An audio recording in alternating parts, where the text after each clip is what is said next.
Um consultório na própria casa. Já imaginou fazer uma consulta com um médico ou com uma médica direto do seu quarto, da sua casa? Pois é, isso é o que propõe a telemedicina, mas esse assunto vai muito mais além e claro que tem discussão, e se tem discussão, tem Bitar Podcast sobre isso. Já começo agradecendo sua companhia e te apresentando os nossos convidados. Começo com a Cleonice Rosa. Ela é graduada em Serviço Social, tem MBA em Serviço Social e Políticas Públicas, é especialista em docência em nível superior e em inspeção escolar, tem mestrado e doutorado em Educação Superior, trabalha na Universidade Federal de Uberlândia como técnica administrativa desde 1990 e atualmente é chefe da unidade e-saúde telemedicina da unidade. Seja muito bem-vinda, viu, Cleonice? Obrigada. Com a gente também o Paulo Durães, ele é médico ortopedista e traumatologista formado pelo Hospital Angelina Caron com MBA em Gestão Empresarial pela Fundação Getúlio Vargas. Ele tem a prática clínica presencial e por teleconsulta também atua como médico perito na Justiça Federal. Bem-vindo, viu, Paulo? O assunto telemedicina eu imagino que causa ainda muita curiosidade dentro da própria área, né? Acho que haja muito essa discussão dentro disso. A gente começa falando sobre pandemia. Vocês acham que foi a pandemia que mudou muito a maneira que as pessoas olharam para a telemedicina? Paulo, você inclusive mudou um pouquinho esse processo durante a pandemia. Eu falo que a pandemia realmente foi um divisor de águas, né? Porque antes a gente estava acostumado sempre com os modelos tradicionais. E a partir do momento que todo mundo teve que começar a ficar recluso, justamente para evitar o contato, né, para evitar a transmissão do vírus, o ser humano teve que se adaptar, né? Então, concomitantemente, o próprio atendimento médico, né, não só médico, mas todos os profissionais de saúde em si tiveram que se adaptar junto, né? Fazer de uma forma mais democrática e ampla o acesso à saúde, né, que eu acho que é importante. É uma coisa interessante porque tudo, na verdade, é validado legalmente. Não é, um médico acordou, vamos atender por telemedicina. Não, os órgãos responsáveis, né, pelas classes profissionais, eles vão ditando as normas, as regras, né, mediante essa demanda que os profissionais vão levando, né, pela necessidade social mesmo da comunidade. Ô Paulo, o que é a telemedicina, então? Bom, a telemedicina, ela nada mais é do que a mesma consulta presencial, só que remota, ou seja, através de uma câmera, né, de uma forma bem simplista. Ela não perde sua eficiência, sua eficácia, porque o importante é exatamente esse contato humano. Então, é o do dialogar, do olhar nos olhos, por mais que seja numa lente, você está tendo um contato com o paciente também da mesma forma, de escutá-lo, né, e de poder trocar essa experiência, entender essa necessidade do paciente para dar um feedback e uma resposta ao alcance do que ele quer, né? É isso que é a telemedicina, resumidamente, né? Eu acredito que a partir desse cenário, a telemedicina tem gerado também novas oportunidades.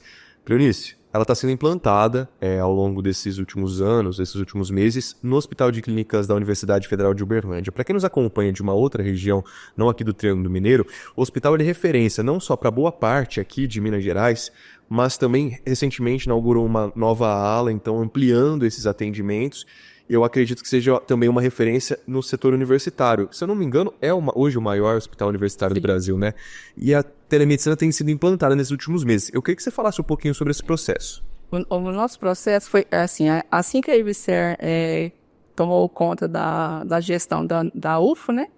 E então lá tinha uma especialidade em telemedicina, que é a unidade de saúde. A gente tem algumas especialidades que já atuam, né? Que é a neonatologia, e tem a pré-bariátrica, e a gente está conquistando cada vez mais a conscientização de outros profissionais a fazer. A psicologia também já faz, né? E a tendência é ampliar, né? A pandemia veio para isso, veio para tirar esse tabu todinho que não é presencial. E outra coisa, a universidade, ela atende o Brasil inteiro, né? Tem muitas especialidades ótimas, né? E atende o Brasil. Nesse conjunto, melhorou muito para o paciente, porque às vezes ele precisa do transporte público da Secretaria Municipal da Saúde, onde ele reside, né? Então, assim, cortou umas barreiras que hoje você pode conversar com o médico, tirar dúvidas diretamente com a telemedicina. Essa foi uma das mudanças, então. Foi das mudanças. Quem precisava muitas vezes pegar um transporte, viajar muitas horas, inclusive. Às vezes as pessoas em tratamento já têm aquele desconforto do tratamento, hoje ele consegue fazer essa consulta em menos tempo, mais rápido. E a gente, assim, a gente está implantando, né, tem um ano e meio, mais ou menos, a gente está implantando, e que as crianças que da UTI, da neonatal, as mães são orientadas de como os filhos estão amamentando, se tem alguma imprevisão na pelinha da criança. Então, assim, tudo no olho, na câmara, o médico identifica, né? Se esse paciente precisa retornar ou se esse paciente já pode entrar na rede e seguir na rede. Cuidado diferenciado. Ó, não quero revelar a idade de ninguém aqui, mas, Paulo, você falou que formou há 10 anos atrás. Você conseguia já ouvir o termo telemedicina durante a faculdade? Quando foi a primeira vez que você teve contato, então, com essa novidade? Sendo bem honesto, foi na pandemia. Na minha formação, nunca tinha ouvido o conceito, nunca tivemos a experiência. Pelo contrário, né, sempre foi muito evidenciado na disciplina que tinha que ser o presencial, o toque. Mas o que eu gosto de dizer é assim, com a experiência que eu já estou na área da telemedicina tem uns 4 anos, né? A pandemia foi em 2020, 2021. Então, vamos falar 4, quase 5 anos. Eu compreendo que existem níveis, tá? E existem casos que são específicos para a telemedicina. Eu enxergo aí até um pouco nessa visão mais ampla, é que o perfil para a telemedicina é aquele paciente não grave, aquele paciente que precisa de algo menos complexo, que não precisa de um procedimento. Ele pode até precisar em um outro momento, mas ele sendo triado pela primeira consulta, seja médica ou de outro profissional de saúde, ele pode ser direcionado desafogando o próprio sistema de saúde, né? Ou até orientando o paciente para não dar voltas, né? E não procurar o profissional adequado, ou a atividade adequada para poder solucionar o problema dele, dentro dessa área de saúde. No dia a dia, na sua rotina, tem algo que a telemedicina não substitui ainda?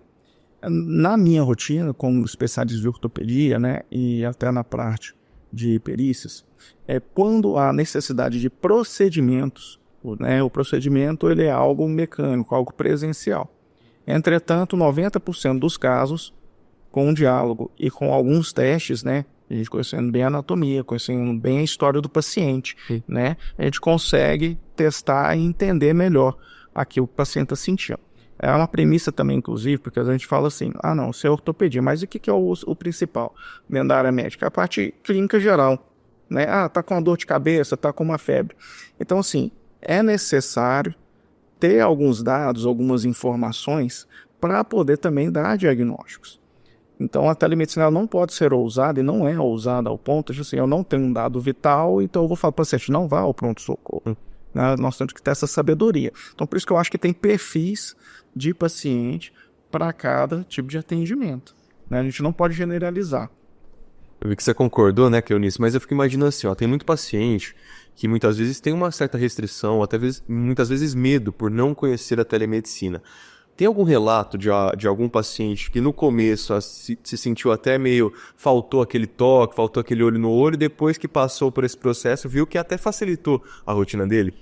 A gente teve experiência com o pessoal que está esperando a cirurgia bariátrica. A enfermeira, né, chefe, ela orienta o próprio paciente sobre o que fazer antes da cirurgia, um dia antes da internação, o que levar, o que não levar para o hospital. E lembrando que todos os pacientes que vai fazer a telemedicina dentro da universidade, a primeira consulta tem que ser presencial, tem que assinar um termo, né, que vai divulgar a imagem dela, né? E igual a gente trabalha numa rede EBSER, que é o Brasil inteiro, então a gente tem esses cuidados, né? Mas depois que as pessoas ficou muito assim resistente, o médico foi falar que precisava de fazer uma teleconsulta, se ele autoriza, né? Porque tem que ser tudo agendado no tempo marcado, na hora que o médico pode, né? Porque ele também tem outros afazeres dentro do hospital, né? Mas aí, a resistência da bariátrica foi assim, não, isso não vai dar certo. Hoje não. Hoje a grade de consulta que não dá problema é a bariátrica, né? Agora, na neonatologia, as mães ficam com um pouquinho de resistência, porque é bebê, né? Então, a gente orienta. 24 horas antes, a gente conversa com a mãe, se ela está disposta a fazer aquela teleconsulta, como o médico explicou na alta hospitalar dela. Aí a gente vai. Se ela falar, ok, não, eu autorizo, a gente agenda, né, 24 horas antes, 40 minutos antes da consulta, a gente manda o link para ela acessar. A gente tem muitos, assim, não tem muito problema, porque em vista da revolução agora, não tem muito problema, porque o WhatsApp também ajudou muito, né? Mas as resistências são mais aquelas pessoas mais idosas, que não têm muito contato com a tecnologia. Tem diminuído essa resistência. Mas, assim, está sendo fantástica a experiência. Tem órgãos também que, claro, vão analisar, fiscalizar tudo isso. Por exemplo, há uma portaria do Ministério da Saúde que define a teleconsultoria como uma consulta registrada e realizada entre trabalhadores, profissionais e gestores da saúde por meio de instrumentos de telecomunicação bidirecional. Só para a gente olhar para essa parte técnica, significa que tanto uma pessoa está ouvindo e falando, e, consequentemente, a outra pessoa também, esses dois interlocutores, com o fim de esclarecer dúvidas sobre procedimentos clínicos, ações de saúde e questões relativas ao processo de trabalho. Durante a pandemia do coronavírus, a telemedicina ganhou popularidade, com mais de 7 milhões e 500 mil consultas realizadas entre 2020 e 2021, segundo a Associação Brasileira de Empresas de Telemedicina e Saúde Digital. Um índice bastante grande na pandemia, eu acho que já mudou todo esse processo. Paulo, a gente estava conversando, falamos um pouquinho dos pacientes, mas também dos profissionais. Para o médico, enfim, para o profissional de saúde que atua pela telemedicina, qual que é o diferencial que ele tem que ter? Bom, primeiro ponto é compreender que não há diferença a tratativa com o paciente. Nós estamos lá pelo paciente. Então, o primeiro foco é a humanidade, né? E o segundo é a técnica, porque realmente, até para o profissional médico, né, é difícil a gente ter a familiaridade com aplicativos, né, que vão gerenciar essa informação, a segurança dessa informação, né, como que você vai gravar, você não vai gravar, você vai registrar, não vai.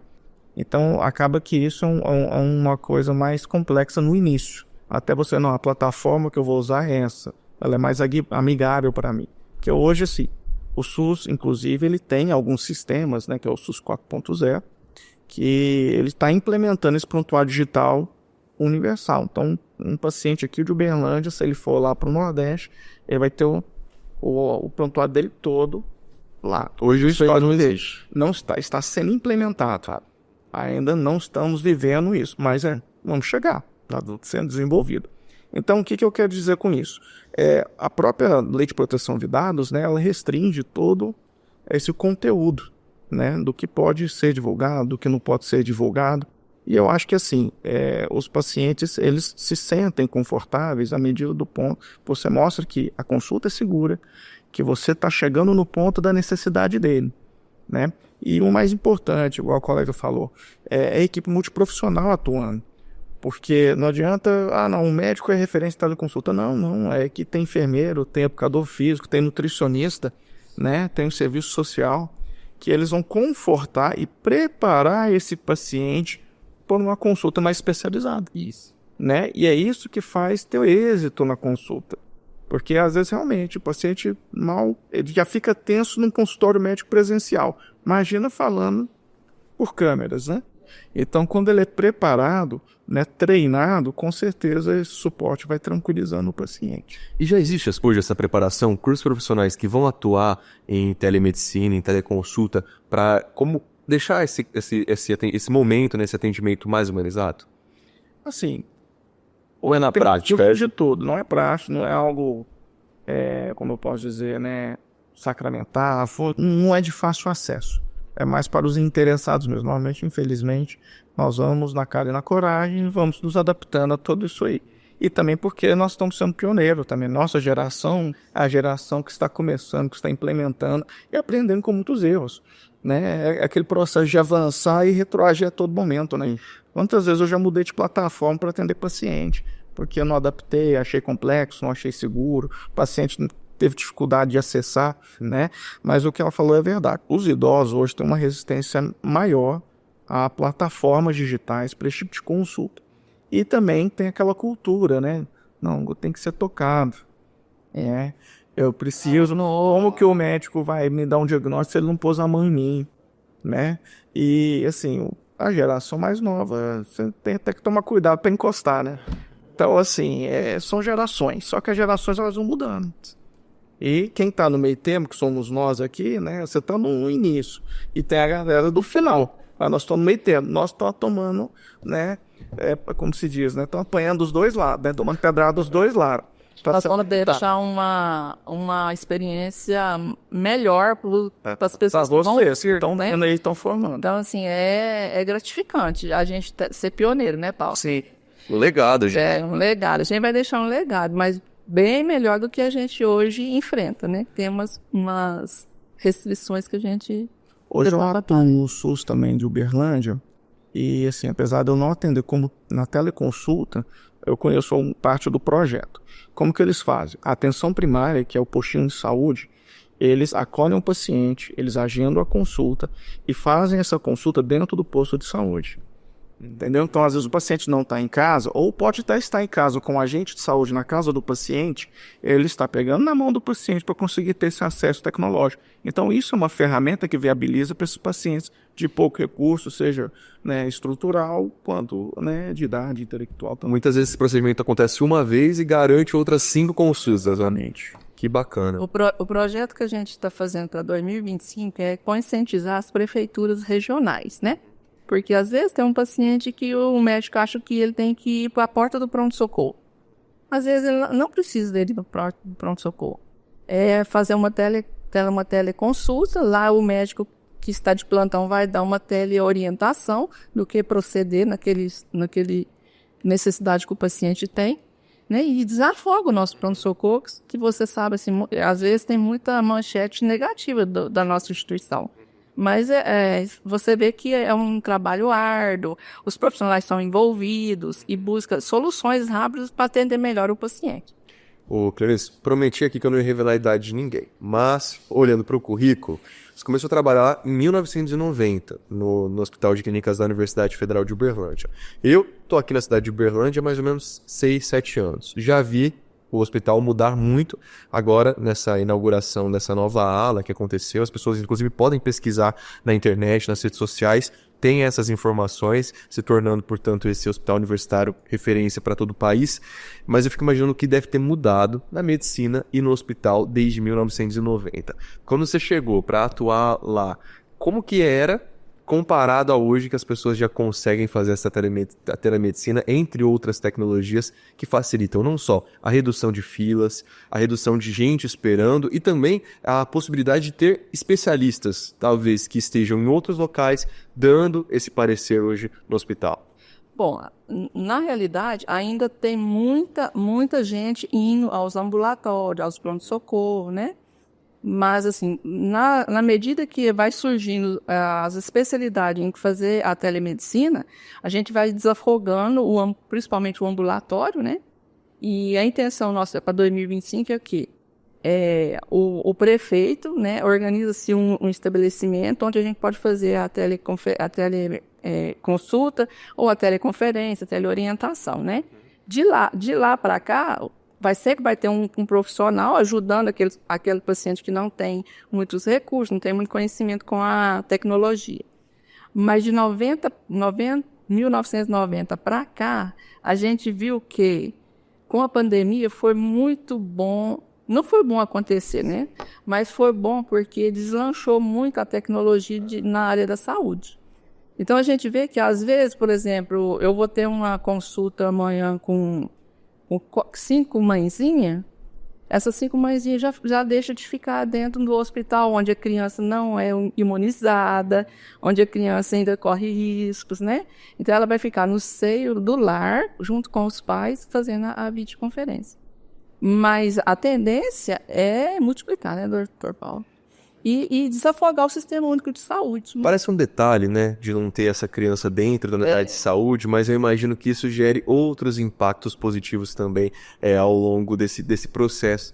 todo. Eu imagino que para essas mães seja melhor ainda porque elas não precisam se deslocar, ter esse tempo, preparar a criança e ir até a unidade, mas outras especialidades também. Existe hoje, Dr. Paulo, alguma especialidade que ainda não está inclusa na telemedicina ou pelo menos uma parte do processo já pode ser feita aí por todas as especialidades? Todas as especialidades, elas estão aptas a desenvolver telemedicina, tá? A partir do momento que há indicação de algum procedimento, aí sim você precisa de algo presencial.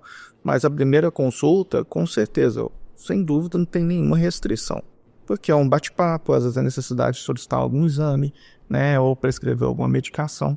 Óbvio, talvez algumas áreas como a psiquiatria, por exemplo, que você tem receituários mais controlados e restritos, né, até hoje, infelizmente, a gente não evoluiu, que as receitas são manuscritas, que são receitas de cores diferentes, né? Então, assim, mais de 50% já consegue, né? Não dá para, como eu posso dizer, excluir alguma, mas também eu acho que é justo incluir todas, né? É um processo que temos que melhorar, mas é possível todos, sim, participarem disso aí, de todas as áreas de saúde. Diante dessa informação, a gente falou um pouquinho sobre esse processo de resistência dos pacientes. Quero saber se há uma resistência também dos profissionais. Como que é visto hoje dentro da classe médica, ou até mesmo os outros profissionais de saúde que já atuam dentro da telemedicina, que atuam na medicina, a telemedicina. Então, existe hoje uma resistência, existe também gerações diferentes? Existe esse choque de geração, né? A geração que está se formando agora, né, que pegou a pandemia ainda estudando, né, eles já estão habituados a isso aí, isso é normal para eles, né? Mas a velha guarda, que são a geração anterior à minha e a minha, já é um processo de migração. Então há muito conflito, sim. Primeiro porque realmente a falta da habilidade com a tecnologia das gerações mais antigas é muito grande. Então tudo que é novo, a gente assusta e tem resistência, né? A minha geração já está no meio termo, então a gente consegue ainda se aventurar em algumas coisas. E a nova não, a nova é um livro aberto, né? É um pessoal que topa tudo é novidade, tudo vale a pena. Domina bem a tecnologia. Mas isso é um processo, então como os próprios pacientes também vão mudando a geração, a equipe de saúde vai mudando a geração. E cabe, né, aos gestores, né, tá fazendo esse trabalho dessa transição para ser eficaz e melhor para o paciente, né? Atualmente, a gente tem 4 grades já criadas dentro da UFA, né? Que é a neonatologia, a pré-bariátrica, né? E tem o ambulatório de creche, que é aquela especialidade em que o indivíduo quer fazer a mudança de sexo, né? Então, a psicologia atua nisso. A gente já teve caso assim, do paciente ir para São Paulo, faz a cirurgia, mas a psicologia acompanha na telemedicina, na teleconsulta mesmo. Então, assim, a gente está preparado também para fazer já o pré-anestésico, né? E a gente está lutando, né? Para cada profissional de cada especialidade interessar realmente na teleconsulta. E lembra daquele dado que a gente divulgou aqui ao longo da nossa conversa, das mais de 7 milhões e 500 mil teleconsultas realizadas entre 2020 e 2021? Bom, segundo a Associação Brasileira de Empresas de Telemedicina e Saúde Digital, 91% desses pacientes que participaram dessas teleconsultas, eles disseram que o problema foi resolvido ainda na telemedicina, não foi necessário recorrer ao atendimento presencial. Isso significa que muitas dessas atenções primárias necessárias para essas conversas foram resolvidas, então, o médico em um local, o médico e a médica, e o paciente, enfim, também nesse outro local, muitas vezes em casa, facilitando, reduzindo, como a gente falou, né, aquela fila de atendimento, não só no posto de saúde, no hospital, mas muitas vezes também no próprio consultório. Acho que acaba ganhando tempo nesses dois sentidos. Agora a gente tem dados também atualizados, viu? Mais de 30 milhões de atendimentos médicos foram feitos à distância no país no ano passado, segundo a Federação Nacional de Saúde Suplementar. Como o ano está acabando, estou falando de 2023, viu? Vai que as pessoas já pularam para 2025, então é importante dar essa informação também. O número é 172% maior que as 11 milhões de consultas remotas realizadas até o final de 2022. Ou seja, está crescendo, Paulo, mas pode aumentar ainda mais, né? Pode aumentar. Assim, é importante, né, que os próprios gestores vejam essa oportunidade, né? Porque eu creio que a teleconsulta, além de já ser presente, ela tem um potencial muito grande a partir do momento que a gente divulga mais, né? Escolhe, né, alguns profissionais, algumas equipes para fazer um piloto, né, desses profissionais de saúde e concomitantemente a própria atenção primária, né, que seria aquele cuidado de saúde de bairro, poder mostrar para o paciente qual que é o caminho da teleconsulta, né? Às vezes não é só uma propaganda, mas pegar na mão mesmo, o paciente, olha, você sabia que você pode agendar por um aplicativo sua consulta hoje, né? Aí você vai ver que qualquer fila de espera já está tudo agendado, né? Eu posso estar vindo com você aqui, a primeira consulta, para você entender como é que é. Então é um investimento realmente que começa na casa do paciente. E quem faz isso hoje é a atenção primária de saúde, seja privada ou principalmente pública mesmo, né? Eu acho que do primeiro contato até um diagnóstico. Hoje é possível afirmar que é possível fazer um diagnóstico com qualidade, preciso, através da telemedicina? Sim, muito preciso.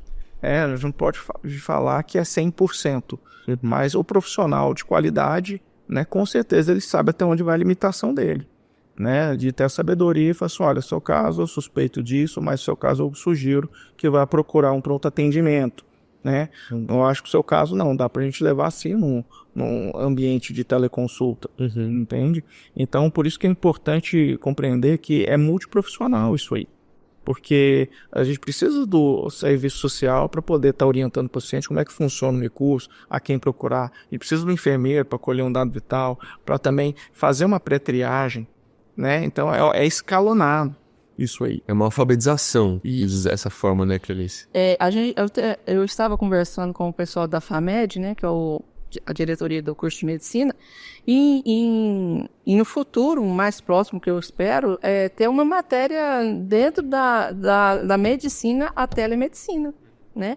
Já para aqueles profissionais que já estão se graduando, que ter pelo menos noção do que pode ser a telemedicina e contribuir com o próprio profissional, né? Hoje é visto como uma possibilidade, mas eu acho que em pouco tempo será vista como uma necessidade esse aprendizado em telemedicina para esses profissionais? Com certeza, né, Dr. Paulo? Com certeza, inclusive porque o próprio exame físico, né, a forma técnica de lidar com o paciente na telemedicina, ela é específica, realmente ela é um pouco diferente do presencial, né? Então, se você não pode tocar o paciente, mas o que você precisa, então, para suprir essa ausência de toque?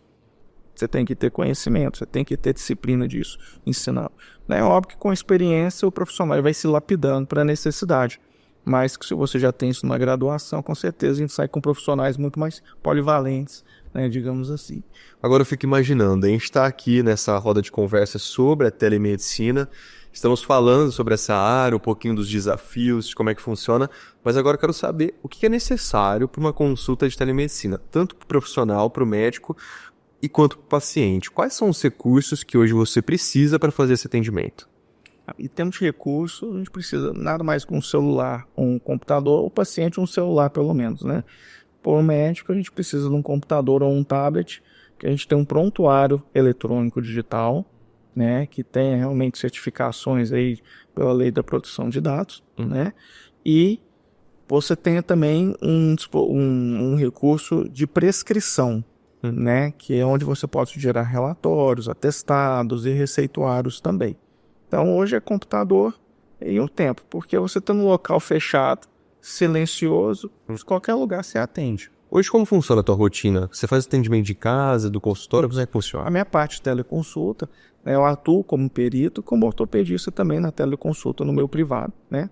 E aí eu faço tanto no consultório e em alguns casos que às vezes o paciente realmente tem uma necessidade um pouco mais emergencial, eu consigo fazer de casa mesmo, né? Já tenho no meu pequeno estúdio, né, que é meu escritório, consigo sentar, dialogar e suprir essa demanda deles.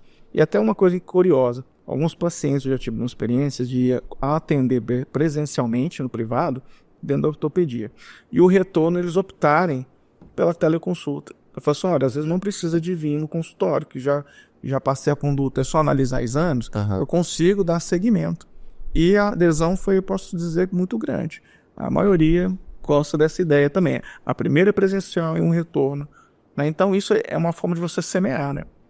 Que é a partir do momento você fala assim, não, agora a próxima consulta já dá para ser tudo, né, online, naquilo que é possível. Aumenta a produtividade, né? Eu fico imaginando, caso você precise participar de um congresso fora, muitas vezes aquelas consultas que seriam desmarcadas, você consegue organizar para que você consiga atender esses pacientes, mesmo nessa viagem. Eu digo assim, é porque a produtividade na saúde a gente é até um pouco questionável, né? Eu falo que é mais flexível, a gente aumenta a flexibilidade do profissional, né? E eu acho também que aumenta a intimidade do paciente, porque o acesso é maior.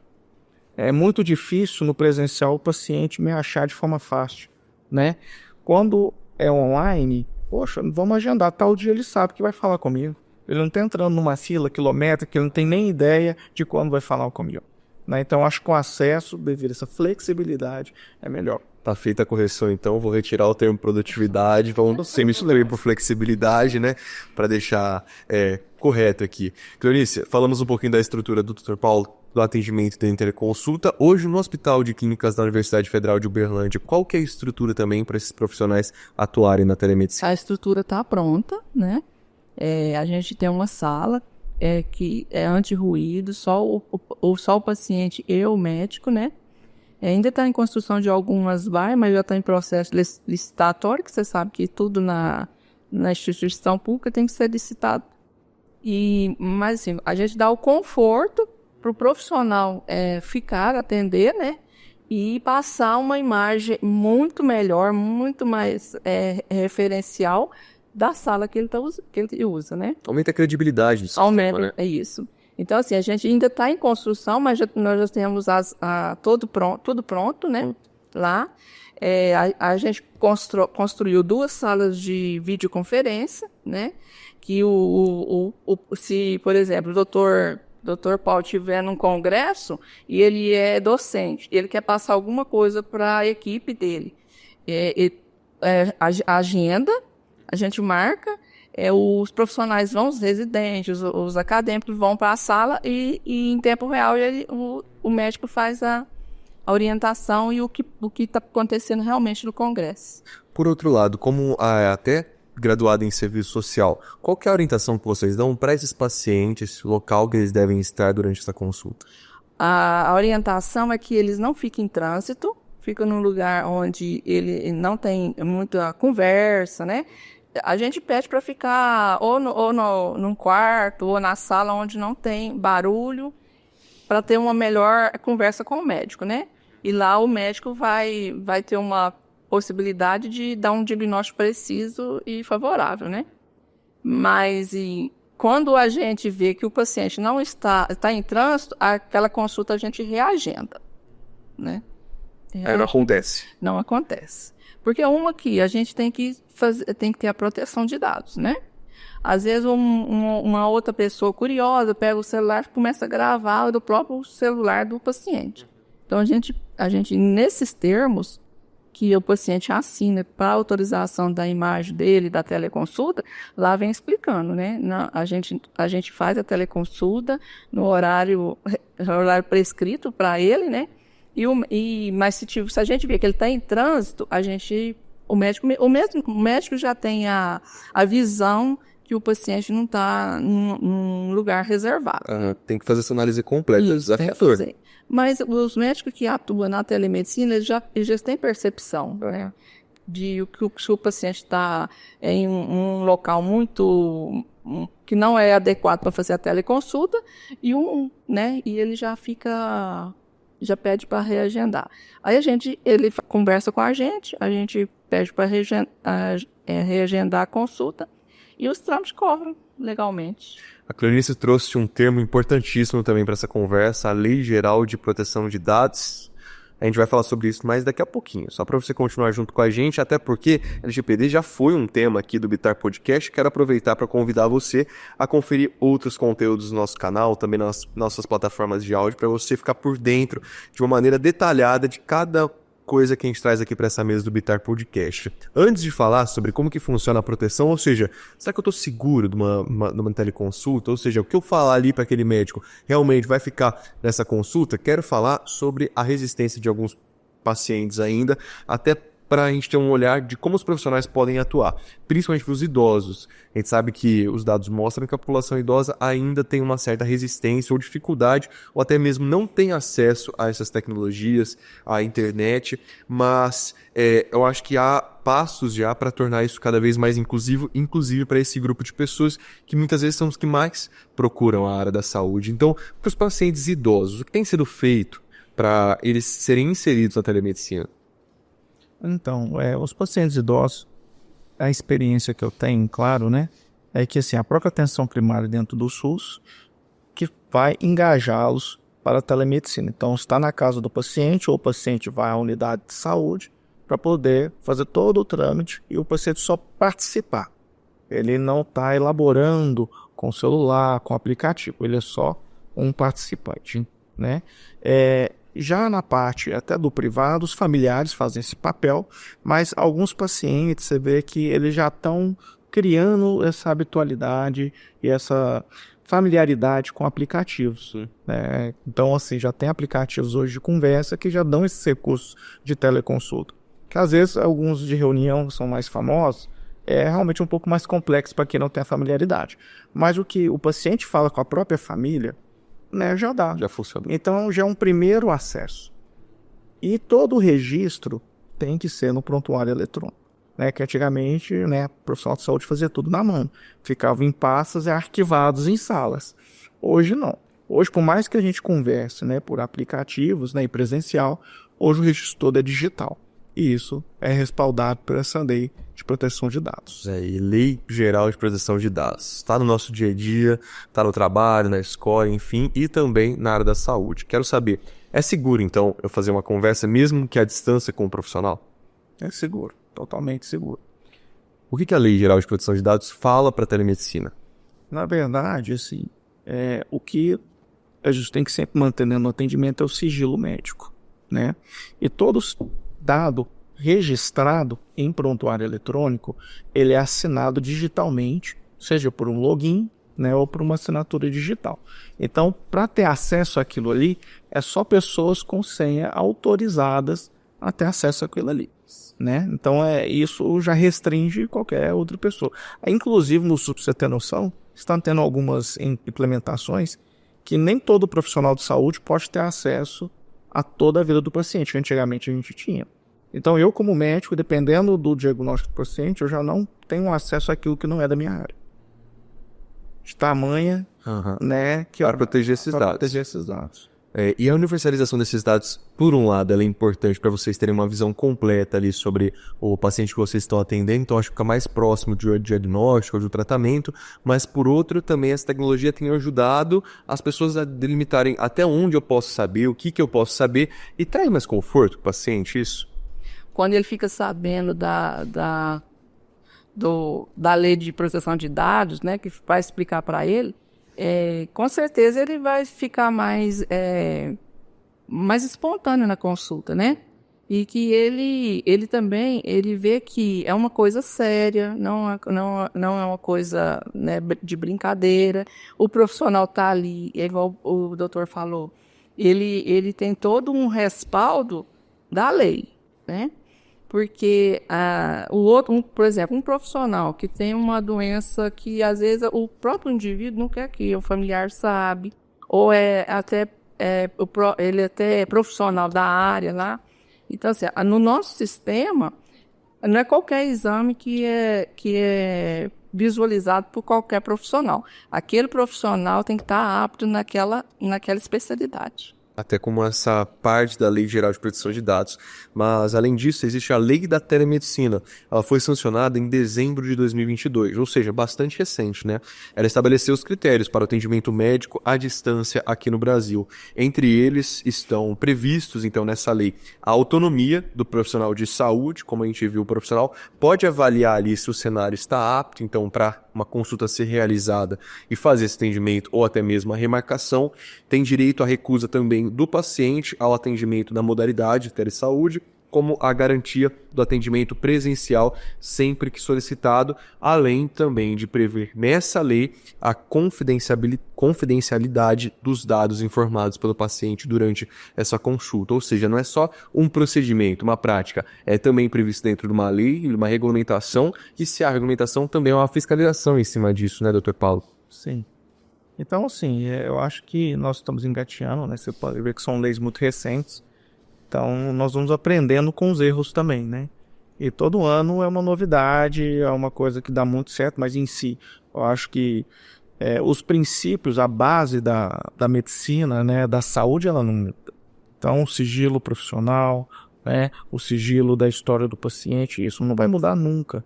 Então, a gente mantendo esses princípios, o resto é tecnologia. Tecnologia a gente só aperfeiçoa, né? A gente gosta muito de falar de oportunidade aqui no Bitar Podcast. E vendo essa questão da tecnologia influenciando na área da saúde, que já foi abordado, inclusive, em outras conversas aqui no nosso podcast, eu fico imaginando também as oportunidades para quem está se inserindo no mercado de trabalho em outros segmentos. Na tecnologia, na própria área de saúde. Então, como que as pessoas hoje...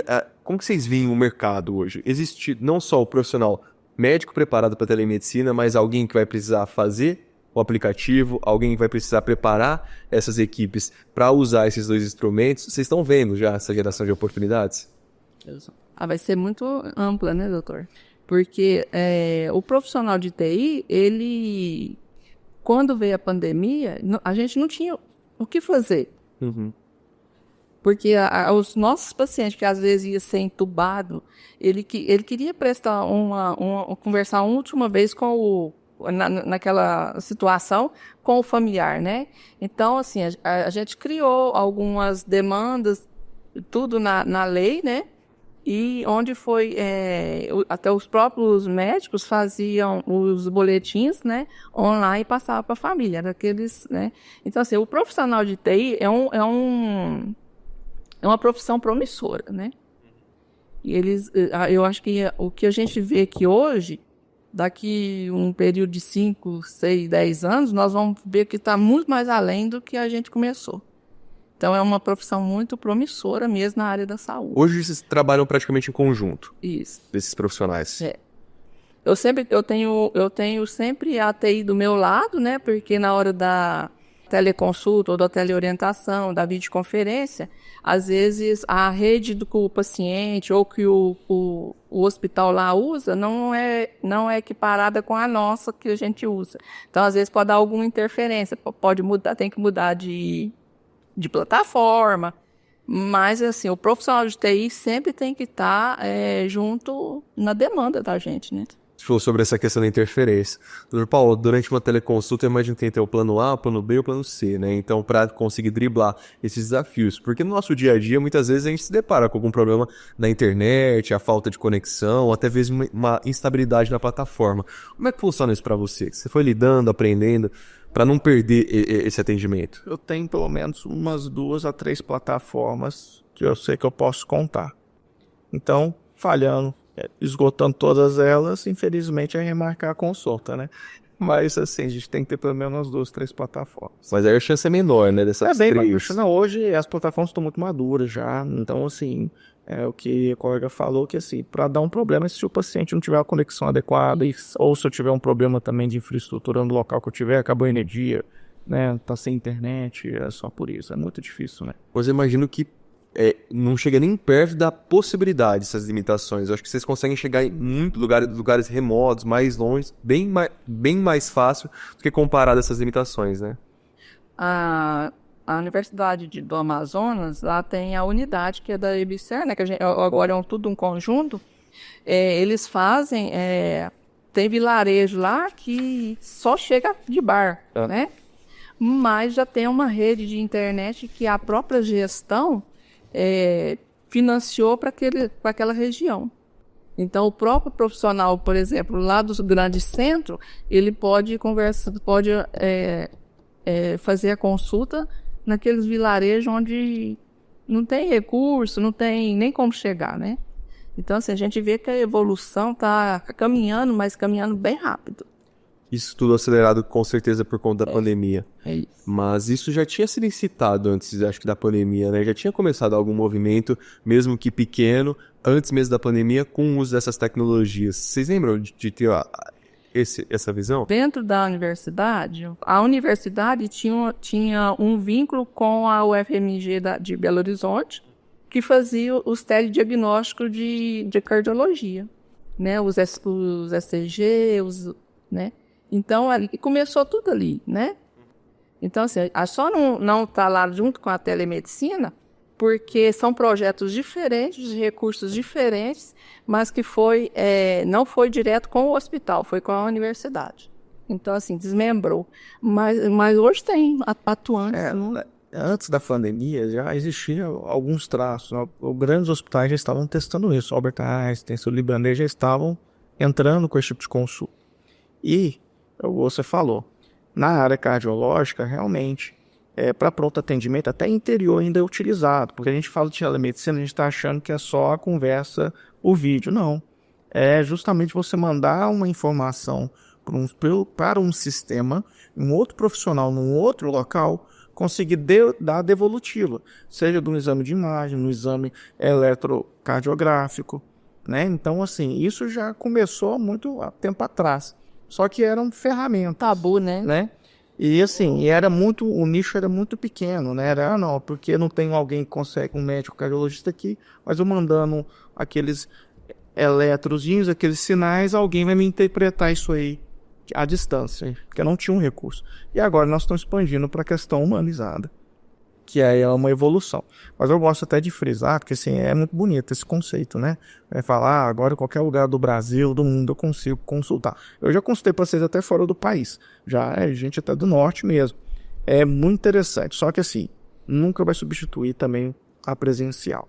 São coisas que têm que coexistir. Um complemento. É um complemento. Eu acho que nós vamos realmente democratizar a saúde dessa forma. Acho que essa é a palavra da telemedicina hoje. É democratização. Mas nunca extinguir um lado nem extinguir o outro. Elas têm que caminhar juntas, né? Isso. Lado a lado. Lado a lado. Eu acho que é justamente isso que a gente vê diferentes recursos em diferentes áreas. Com a medicina, acho que não é diferente.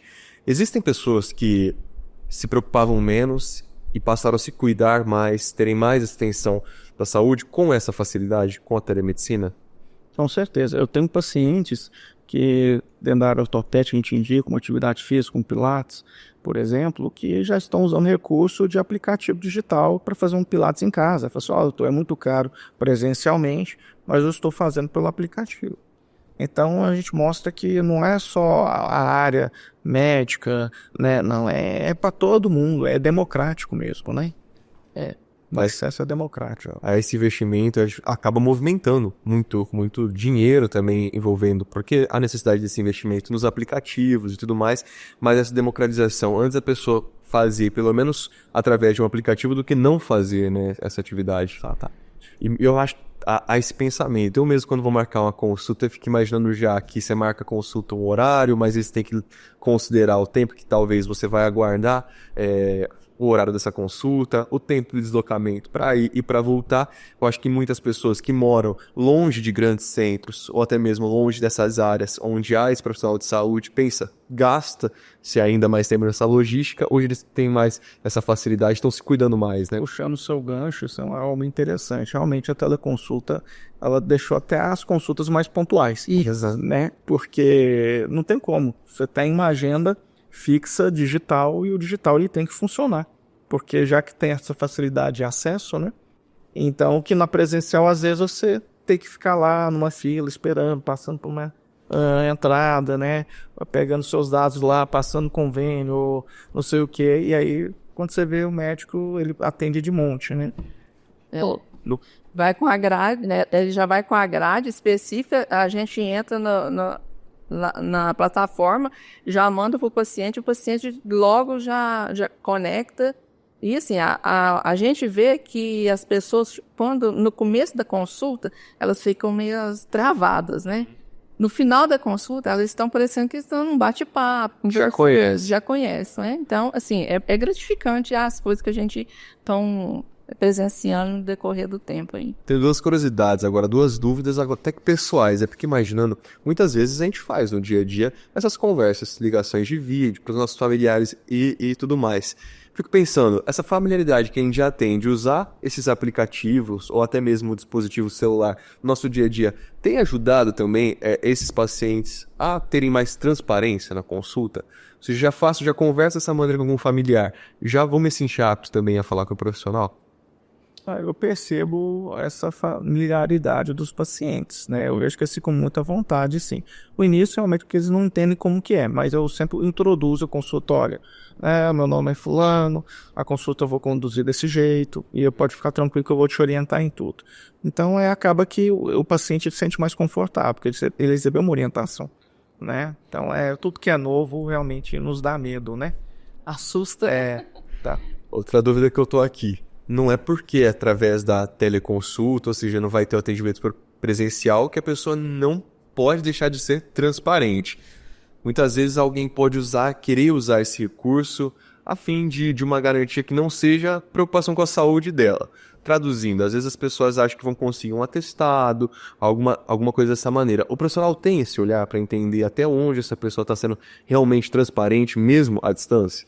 Não tem olhar, como a gente pode dizer, né? A clínica é soberana, né? O médico ele foi treinado muito tempo para saber se o paciente está dissimulando ou não, né? Óbvio que a experiência ela vai somando, né? Nessa percepção, porque também tem muito bom ator aí, né? Mas dá para fazer essa diferenciação. Dá para fazer, é porque a gente se pressupõe, né, da idoneidade de todo mundo, que todo mundo, se você está procurando um profissional, você quer ajuda, e aqui a gente quer ajudar. Né, se caber um afastamento temporário, bem outra coisa. Na consulta presencial, que é a primeira consulta que o médico atende o paciente, ele já vê a idoneidade do paciente, né, doutor? Sim. Assim, a gente, por mais de experiência na rede, a gente vê o que realmente o paciente quer e o que o paciente almeja, né? Então, assim, a gente tem a noção.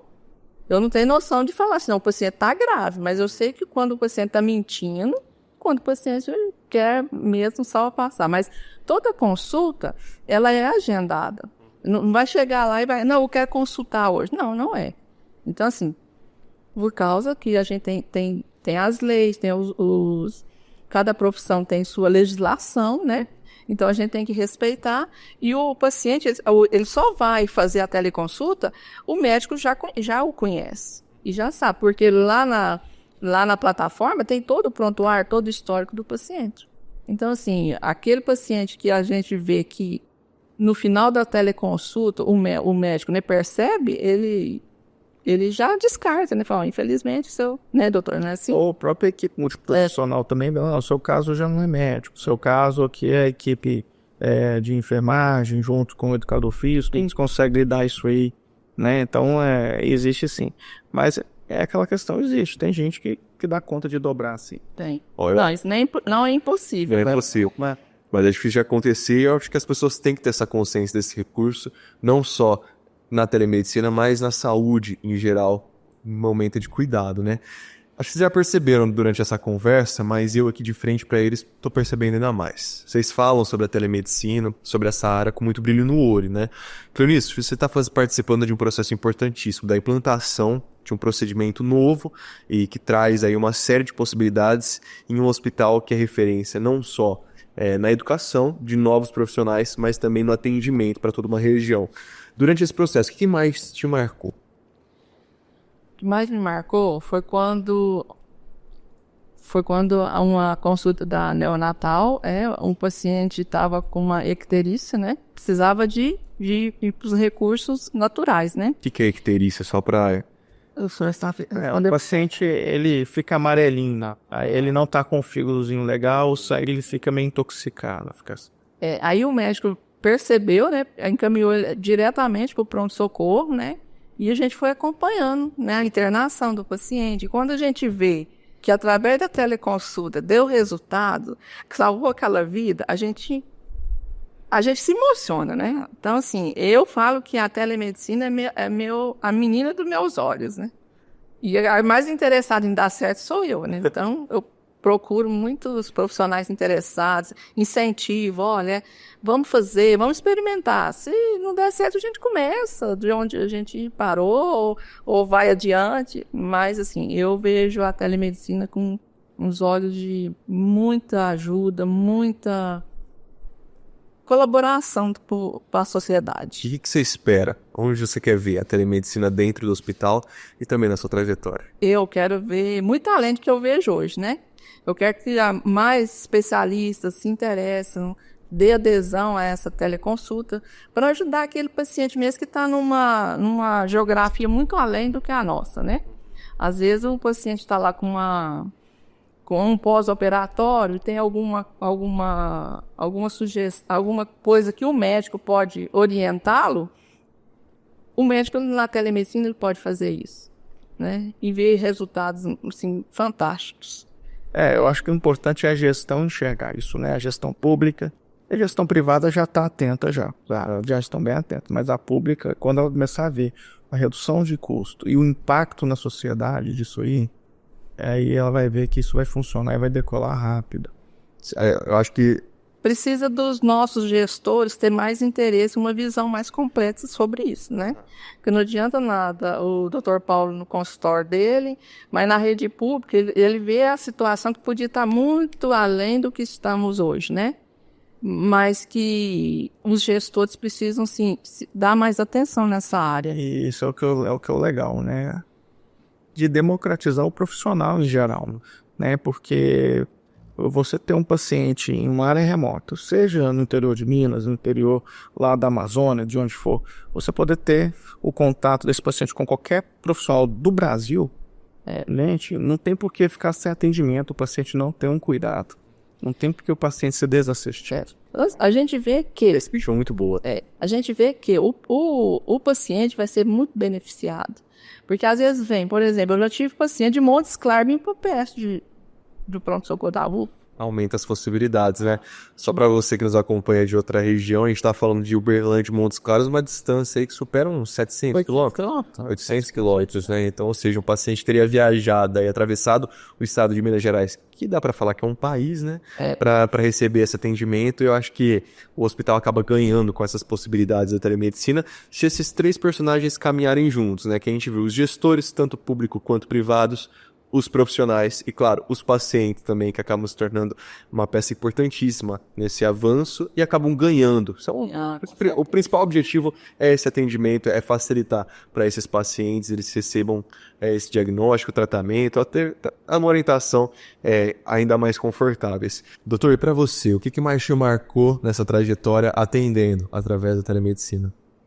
Eu acho que é justamente acreditar em algo que a gente não tinha nem ideia que poderia funcionar. E ver o retorno disso aí. Ver a satisfação dos pacientes, né? A satisfação de todos os envolvidos, minha também. E, como eu disse, a democratização. Eu como profissional de saúde, né? A gente preocupa com o bem-estar do paciente. Então, quando você vê os frutos, né, desse trabalho que às vezes era desacreditado, e hoje a gente vê engateando, né? Porque é engateando, posso dizer que está engateando ainda. A satisfação é muito grande. Então, eu costumo dizer assim, não tem quem não tem acesso médico mais hoje. Porque com o recurso da teleconsulta, se você bateu no buscador, você vai encontrar um site ou uma plataforma que tem médicos 24 horas, que tem fisioterapeutas 24 horas, para você ter acesso. Então não procura saúde quem não quer hoje. Mas aquelas pessoas já um pouco desprovidas, né, às vezes numa condição social, às vezes precisam desse estímulo, né? E eu acho que quando chegarem nelas, aí sim nós vamos ter uma saúde de qualidade aí para todo mundo, né? Que é o que nós profissionais de saúde zelamos, né? Eu fico imaginando como essa conversa foi produtiva para os jovens que têm interesse pela área da saúde e agora já estão inseridos em um tema que é tão promissor dentro do segmento, para outros profissionais verem a oportunidade que está sendo criada para conseguir atender essa demanda de um setor que recebe um maior investimento. Quando a gente olha para as verbas públicas, por exemplo, tanto de uma cidade, de um estado e de um país, né?